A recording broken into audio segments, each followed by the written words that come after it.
junakinja Vranjega gnezda. Udobno se namesti, nato pa mirno in zbrano prisluhni tej zgodbi o dekletu Živi. Zaposlil jo je bogataš Randolf Rascher, ki je živel v vili ob morju. Večino časa je Živa čistila, ribala in splahovala. Nekega posebnega dne pa je naredila nekaj resnično junaškega. Bil je sončen poletni dan, ki ga je tu in tam začinila rahla sapica. Na vrsti so bile še zadnje priprave na Randolfovo poroko s prelepo zaročenko Zalo. Randolf je v pristanišču pregledoval svojo veličastno ladjo.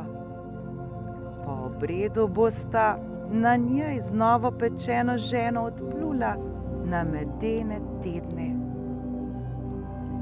Ladjo so oprali, sveže prebarvali in zloščili, da se je kar svetila. Pisane zastave so plapolale v vetru in celo rdeča preproga se je v pozdrav nevesti raztezala po palubi. Ko si je Randolf vse to ogledal, je bil zadovoljen. Nenadoma pa mu je obraz pomodrel od jeze. Kaj se dogaja z zastavo? Je zavpil in pokazal na vrh jambora.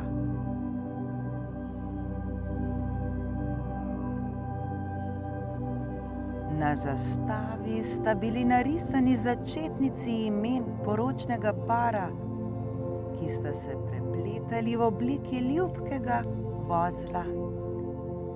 Zaradi občasnega vetra pa se je blago zastave zapletlo med vrvi prav na najvišji opazovalni točki, ki se ji reče Vranje gnezdo.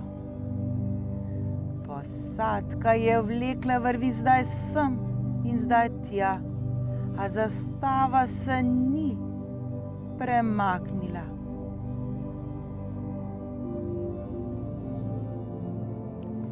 Preostane nam samo eno, je rekel Rudolf. Nekdo mora splezati gor in odplesti zastavo.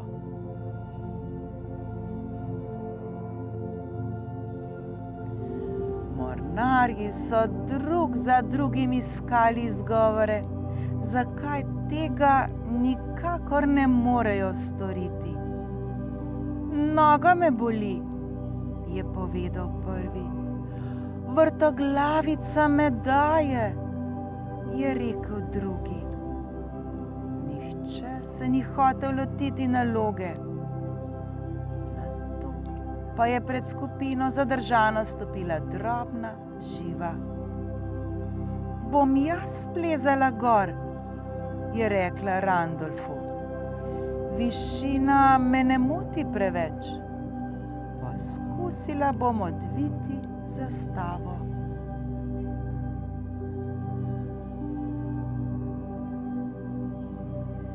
Tedaj so se drugi zaposleni začeli posmehovati.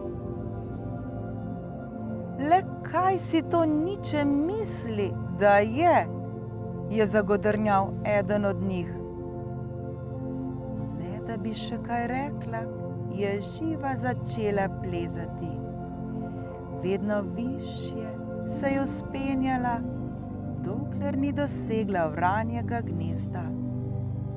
Spodaj se je zbrala množica opazovalcev. Ko je visoko zgoraj dekletce premikalo zastavo in lovilo ravnotežje, po robu najvišje točke jim je zastal dih. Končno ji je uspelo razvezati zastavo.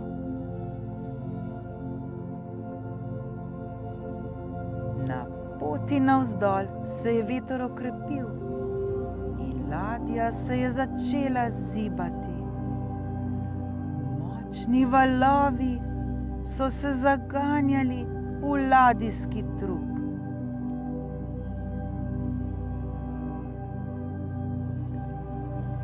Nenadoma je spodrsnila in noga je zdrknila z droga. Okamenela od strahu se je oprijela vrvi. V istem hipu je zaslišala nežen, pomirjajoč glas. Ne boš padla živa, je rekel. Ti to zmoreš, ti to zmoreš, zaupaj si, zaupaj si.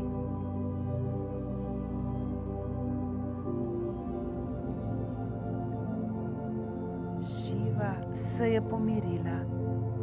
Nič več je ni bilo strah. Ni mogla videti, kdo je govoril z njo, je pa čutila, da je nekdo ob njej.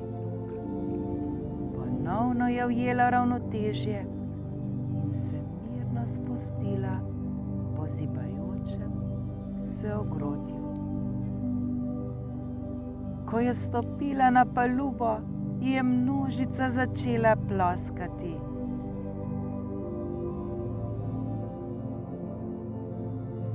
Randolf je živi čestital in se ji zahvalil, potem pa je povedal, kakšnemu čudežu so bile priče navzoči.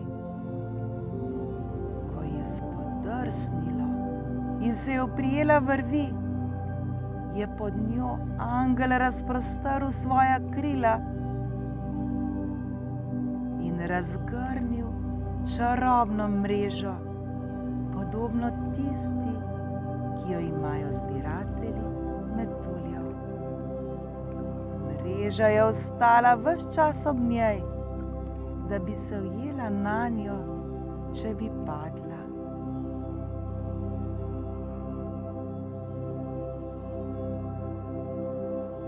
Afirmacije.